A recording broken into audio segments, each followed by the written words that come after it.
What's up, two-brain YouTube land? I'm Jay Cohen, back to talk to you about how to live a rich life as a gym owner. That's what I am. I own Locomotion Fitness. I've been a client with two-brain and they have helped me times a million. So this is my way to give back to you guys. Today, we are talking about retention. The importance of retention, the steps that you can take to make sure that your retention is as good as it can be, and really how important it is for your business, how important it is for every business. The problem that you have is not getting clients. It's keeping them. At least that's the problem that I know I have. If I look in my CRM or even in our member management software, I have tons of people that are former members. And if I was able to keep them, I'd have, probably over 1,000 members in my gym right now. But I did something that caused them to leave. And ultimately, that's where I need your head.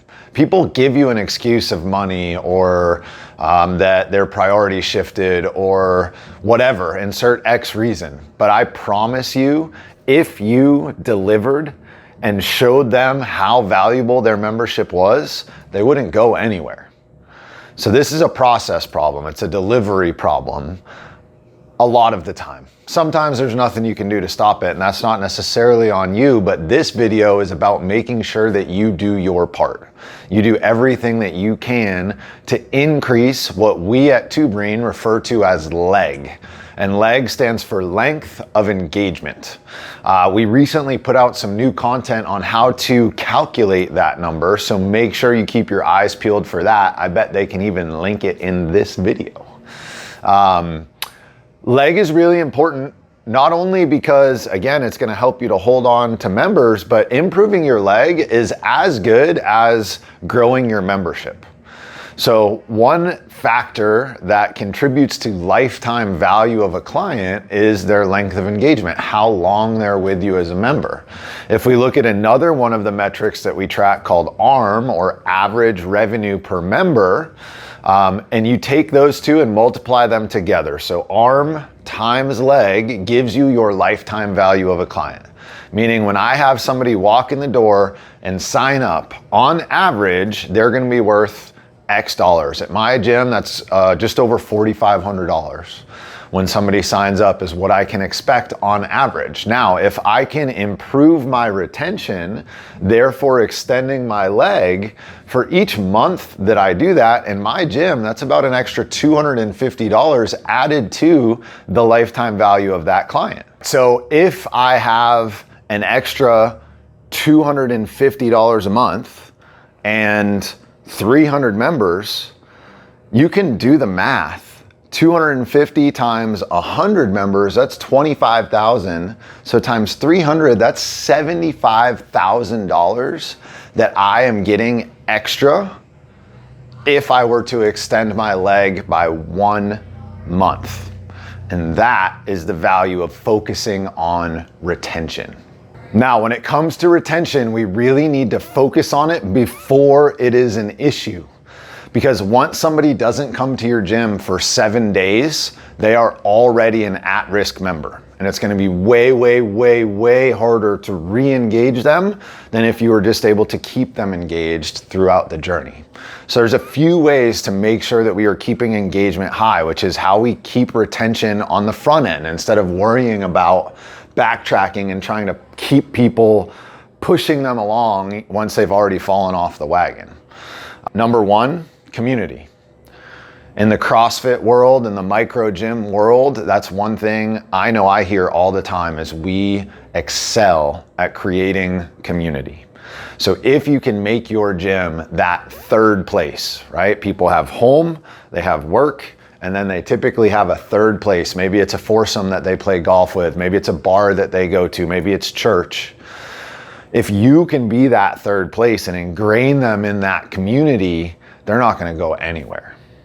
Another piece of the puzzle, and it's just the same thing, just a little more personalized. So that's your overall gym community. You also need to interweave these one-on-one relationships, because a community is just an amalgamation of one-on-one relationships. So not just the relationship between you and your member, which is important. And if it's not you, because it's not me, you need to have a general manager, your coaches, or somebody, your client success manager, be engaging with this person on a regular basis, but also member to member. So I'd love to think that our people come because we've got a dope building, or our programming's amazing, our coaching's really good. The same thing that every single gym that's in Two Brain says. The same thing that every gym across the world says. But some of them are doing it better than others, right? And that's not why people come to my gym, and I recognize that. Why people come to my gym is to see their friends, to hang out with the person to their left and to their right. And if you can give people that feeling, they're not going to go anywhere. A third piece, and probably the least important, is any flows or automations that you have. So doing or having scheduled check-ins with your client success manager at the 7, 14, 30, 60 day marks, for example, or even emails and text message going out at certain points throughout the journey. We call that the client journey, or the first 100 days. Those are very, very important, but making people feel like they're a part of something is way more important, in my opinion. Okay, so now let's say none of that worked and somebody just stopped coming to the gym for whatever reason.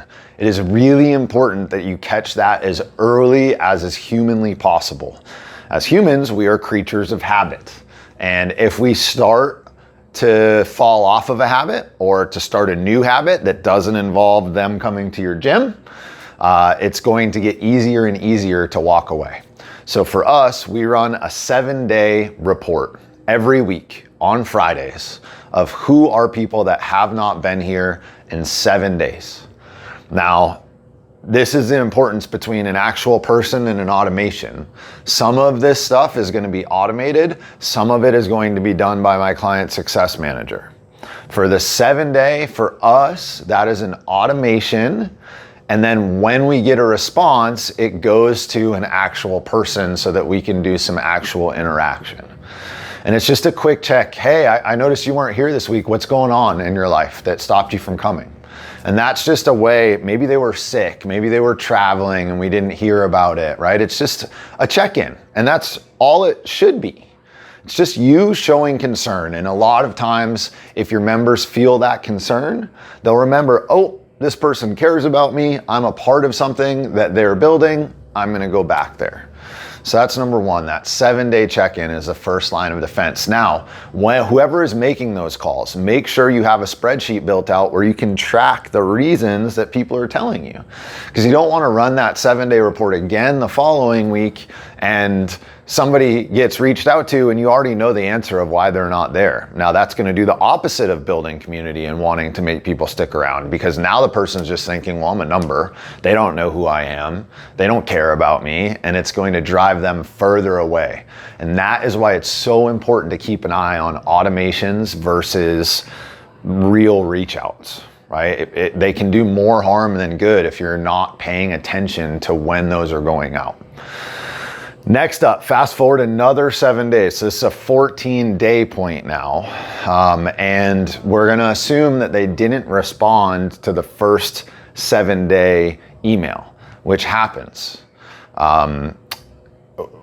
Despite all of our efforts, sometimes people just really, really want to unplug. So at that point, it is an in-person reach out from our client success manager, really giving that person a phone call, and a lot of times they're not answering. So we're sending them a video text message. So, hey, Billy, this is Coach Jay from Locomotion Fitness. We've really missed seeing you around the gym. Your 6:30 a.m. crew is telling me how much they miss your face, and I really want to see you back here. What can I do to get you back in? Or what's going on in your life that you haven't been here? Let me know, man. I'm thinking about you. It's fast, right? 30 seconds. Hit the send button. You'd be amazed when people know that it's not an automation because you are on video talking to them directly. how much that increases that response rate. Now, 21-day mark. What we're doing there is offering an athlete check-in or a goal-setting appointment. You haven't been here in 3 weeks. And a lot of times, people have told us that they're going to come back or this, that, and the other, and yet they're still not here. So at this point, again, an actual in-person reach out, getting them to book a goal-setting session, doing an initial set of sort of restart biometrics. Hey, let's get you back on track. Let's retake our baseline measurements so that you go into this, turned over a new leaf, and you can really, really progress over the next few months. And sometimes that restart, that little kick in the butt, is all people need to get back on the ball. Does that cost me money? Yes. I'm paying $20 for a coach to sit for that goal setting appointment. But when you look, if you go back to that leg calculation and how it affects lifetime value, it is a no-brainer investment for you. Lastly is our 30-day mark. And the 30-day mark is really just all hands on deck. Hey, I need to know if you want to be here, because I'm going to cancel your membership otherwise, and look at all of the things that you're going to lose if I do that. And then telling them about the Facebook group, about the community events, about all the useful content that you put out to your members. All of that stuff goes away. And sometimes as humans, we look or weight our losses more heavily than our potential gains. And so by showing people what they're going to be losing, that oftentimes can be the thing that gets them to come back into the gym. That is our 30-day process for retention and why retention is so dang important. Be sure that you are doing everything in your power to retain your people.